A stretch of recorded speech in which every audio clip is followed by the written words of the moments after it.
আমাদের বেতন কম যাচ্ছে, 4,000 টাকা একবার কমে যাচ্ছে। আমরা আগে 8 ঘন্টা আজকে 4 বছর আগে ডিউটি করে 8 ঘন্টা ডিউটি করে 9,500 টাকা পেতাম, হাজিরা বোনাস দিয়ে 10,500 পেতাম। সেখানে একবারে 8 ঘন্টা ডিউটি 4 বছর পর করছে, করে আমাদের একবারে 4,000 টাকা কেটে ফেলতেছে, দিয়ে 7,000 টাকা মাছ দিচ্ছে। বর্তমান বাজারে যে জিনিসপত্রের দাম, আমাদের 7,000 টাকা কোন দিন যাবে? 1,000 টাকা 1,500 টাকা গাড়ি ভাড়া লাগে আমাদের আজকে। এবং কিছু কিছু হলে আমাদের কয় বাইরে যাও, এবং ভাত খাওয়ার সময় মাত্র 10 মিনিট দেয়। আমাদেরকে কোনো রেস্ট দেয় না। আমাদের যে আমরা মানুষ, আমরা তো শ্রমিকগুলো মানুষ, আমাদের কোনো বিশ্রাম কোনো রেস্ট দেয় না। মানে একদম গরুর মতো মহিষের মতো আমাদেরকে খাটেলে।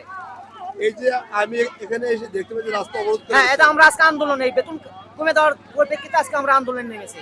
আমাদের এই বার্তা আমাদের মাননীয় প্রধানমন্ত্রী জনাব তারেক রহমান, আমাদের তো নেতা, তার কাছে এই বার্তা আপনারা সাংবাদিকভাবে পৌঁছে দেবেন। তিনি যেন দয়া করে তার শ্রম মন্ত্রণালয়ের অধীনে আমাদের শ্রমিকদের দুঃখ কষ্টকে লাঘব করার জন্য এই 8 ঘন্টাকে বহাল রেখে আমাদের ন্যায্য দাবি, আমাদের ন্যায্য বেতন যেন আমরা পাই। জনাব তারেক রহমান আমাদের মাননীয় প্রধানমন্ত্রী, আমাদের শ্রদ্ধা ভাজন, তার কাছে আমাদের আকুল আবেদন, তিনি যেন আমাদের গরিব দুঃখী শ্রমিকের এই দুঃখ কষ্টকে তিনি যেন মেনে নিয়ে আমাদের এই ব্যবস্থা করে। আর আমাদের রেস্টের 1 ঘন্টা দিতে হবে।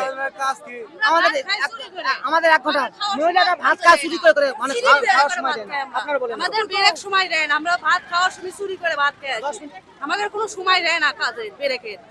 আমরা 1 ঘন্টা ব্রেক চাই, বেতন ন্যায্য চাই, বেতনও আমরা ন্যায্য চাই, আমরা 1 ঘন্টা ব্রেক চাই।